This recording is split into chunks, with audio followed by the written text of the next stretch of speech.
बिल्कुल। तो दोस्तों, सबसे बड़ी खबर कि जन की बात के पोल में, जन की बात इंडिया न्यूज के पोल में बीजेपी बंगाल के अंदर सरकार बना रही है। हमारे साथ में लाइव एक्सक्लूसिव बीजेपी के बंगाल प्रेसिडेंट, जिनको प्राइम मिनिस्टर नरेंद्र मोदी ने कहा था कि प्राइम मिनिस्टर नरेंद्र मोदी खुशनसीब हैं कि उनके पास दिलीप घोष जैसे प्रेसिडेंट हैं। आज दिलीप घोष हमारे साथ इंडिया न्यूज पर जुड़ रहे हैं। दिलीप जी, आपने हमें समय दिया, बहुत बहुत धन्यवाद। दिलीप जी, आप बिल्कुल अभी रैली के कैंपेन से बिल्कुल इधर से उधर मूव कर रहे हैं। दिलीप जी क्रॉस। दिलीप जी, पहला सवाल जो दर्शक ये पूछ रहे हैं कि हमारा ओपिनियन पोल दिखा रहा है कि बीजेपी की बंगाल के अंदर सरकार बनने वाली है।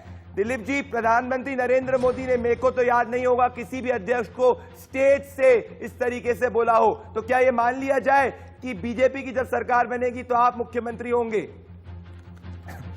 मुख्यमंत्री कौन होगा वो तो बाद की बात है, 2 मई का बात तय होगा, उसका अधिकार मेरे हाथ में नहीं है।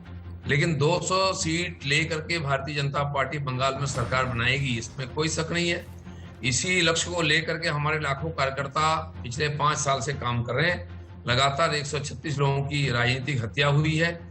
ये सेक्रीफाइस, हजारों लोग घर छोड़ करके पुलिस के डर से, झूठा केस से भागे हैं।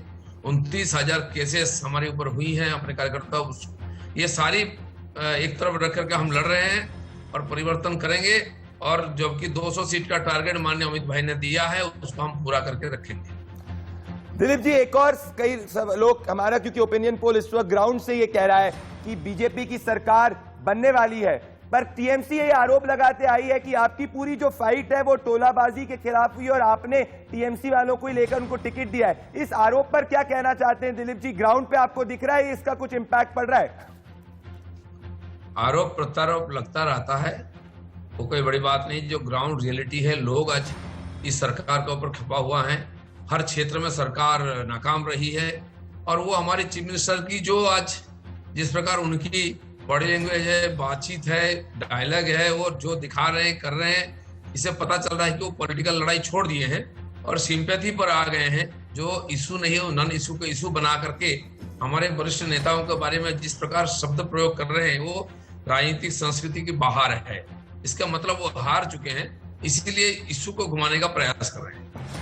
दिलीप जी, एक और मैं आपसे बस 2 और सवाल पूछा तो, क्योंकि आप कैंपेन पे, आपने स्पेशली इंडिया न्यूज जन की बात के लिए समय निकाला, मैं आपका धन्यवाद। एक सवाल दिलीप जी जो जनता पूछ रही है वो ये सवाल पूछ रही है, क्योंकि इस वक्त नंदीग्राम की सीट पर दिलीप जी हमारे पोल के हिसाब से ममता बनर्जी को दिक्कत है। आप इतना घूमे हैं, आपको क्या लग रहा है दिलीप जी, आप किस तरीके से पल्स को देख रहे हैं? क्या चीफ मिनिस्टर ममता बनर्जी जो इस वक्त चंडीपात और बाकी की कह रही है रैलीज के अंदर, क्या नंदीग्राम से आपको क्या लग रहा है? हमारा पोल कह रहा है कि नंदीग्राम से ममता बनर्जी पीछे चल रही है 3000 वोटों से।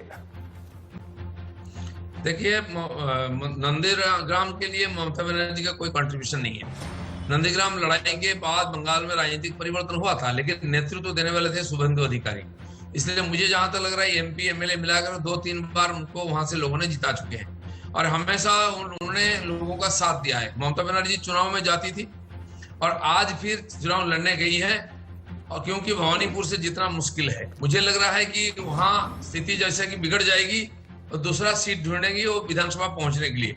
इसलिए वहां की तो हीरो शुभेंदु अधिकारी है, लोगों का सुख दुख में साथ दिया है और लोग इस समय उनका साथ देंगे।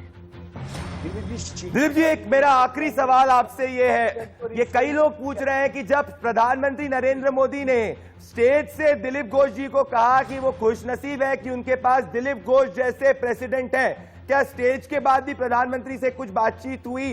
क्या लोगों ने आपसे काफी सवाल पूछा होगा? उसके बाद जब आप रैली के बाद में जब आप बोल रहे थे, प्रधानमंत्री सुन रहे थे, फिर प्रधानमंत्री ने कहा कि किस तरीके से वो खुशनसीब है कि आप प्रेसिडेंट हैं, उसके बाद प्रधानमंत्री से कुछ बातचीत हुई थी आपकी, या कोई आपकी बातचीत हुई थी इसके बारे में? मैं भी खुशनसीब हूं कि मोदी जी जैसा विश्ववरेण्य नेता, हमारे प्रधानमंत्री मेरे बारे में ऐसा शब्द बोलते हैं, तो ये मेरे लिए सौभाग्य की बात है। लेकिन ये मेरे हाथ की बात नहीं है, केंद्रीय नेता तय करते हैं। अगर मेरे काम से हमारे नेता खुश हैं तो मेरा परिश्रम सार्थक है, मैं यहाँ मानता हूँ। मेरे जो कार्यकर्ता, लाखों कार्यकर्ता बंगाल के परिवर्तन के दिन रात एक करके लड़ रहे हैं, वो मेरे ऊपर विश्वास रखते हैं, भरोसा रखते हैं, और इसलिए पब्लिक भी, जनता भी हमारे ऊपर विश्वास करती है, हमें आशीर्वाद करती है। इसलिए 18 MP जिता के हमने दिल्ली भेजा है। और 2,30,00,000 वोट हमको लोकसभा में मिला है, और ममता बनर्जी को 2,37,00,000 थोड़ी सी आसपास हम आ गए। तो वो बात अलग है, लेकिन भरोसा हम पर जताया प्रधानमंत्री, इसीलिए मुझे लगता है कि जनता भी मेरे पर भरोसा करे, हमारे पार्टी कार्यकर्ताओं पर भरोसा करे, जो परिवर्तन के लिए हम लड़ रहे हैं वो सफल हो जाए। मुझे लगता है इस दृष्टि से किए हैं, और किसी नेता के साथ मेरे इस बारे में चर्चा ना हुई, ना मुझे कोई पूछा। हाँ, आप लोग जरूर पूछते हैं, ये अलग बात है। दिलीप जी, आप हमारे साथ जुड़े, बहुत बहुत धन्यवाद। मैं आपका और समय नहीं लूंगा क्योंकि आप हैवी कैंपेनिंग पे कर रहे हैं। बहुत बहुत धन्यवाद दिलीप जी।